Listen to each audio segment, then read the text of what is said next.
Have you ever built a product for your business, launched it, and then got like 0 sales and you feel like giving up?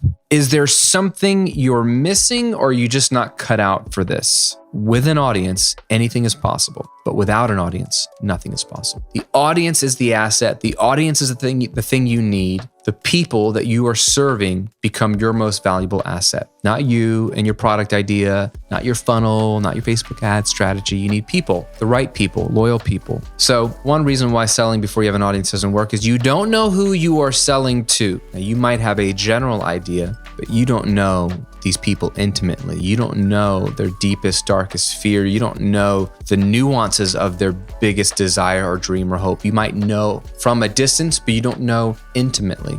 The businesses and brands that can best articulate their customers' problems to them are the ones that will win. If I know you so intimately that I can tell you what your problem is on a very deep, specific level, and you're like, oh my gosh, he knows me, I'm gonna win because you're gonna buy from me over someone else that has a general idea of your problem. The more specific you can be, the more connection you have with that audience, the more they will trust you because they understand that you know them and understand them. They're gonna buy from you. And that doesn't come from just building a product and trying to run some ads to it. That comes from deeply knowing an audience. So you don't know who you're selling to if you haven't built an audience. So you don't know who they are truly, and you don't know what they want most. Again, at a glance, you might know what they want. You don't know what they want most. You don't have people to help you co-create your products. We'll get into that in a second.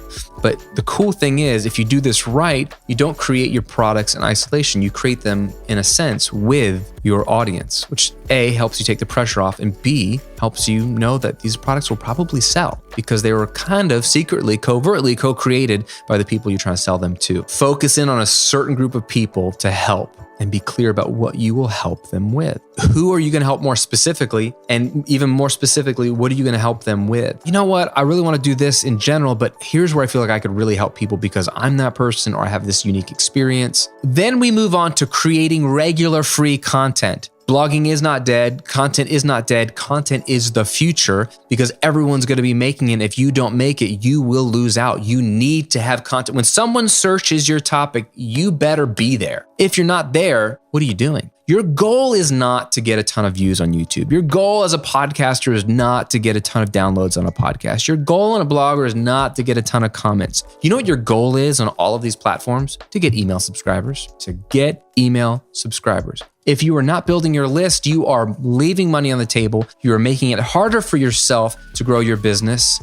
I don't know what else to tell you. So the goal of your content for you, beyond building an audience and engaging and refining, is to initially get them onto your email list. That way, when you have a product, you can sell to them. Looking back on all your content based on your most popular pieces of content, videos, articles, podcasts, and you can tell by downloads or views or comments, based on your most popular content, brainstorm 3 possible product ideas. They don't have to have names. You don't have to know if it's a course or membership, but just a benefit-driven product idea. And then poll your audience to see which of those will be most helpful. So your content has told you ballpark 3 types of areas you could dive into for some paid material. Now you're taking those brainstormed ideas and you're putting them to the people and you're saying, which of these are you most interested in learning about? Then you poll your audience again about the topic. You're like, hey, I'm building some premium content on X. We're gonna cover boom, boom, boom. It's gonna be awesome. So you're telling these people something's coming and it's gonna cover these cool things. But I wanna know, what is your number 1 challenge or pain point right now related to X? And so you're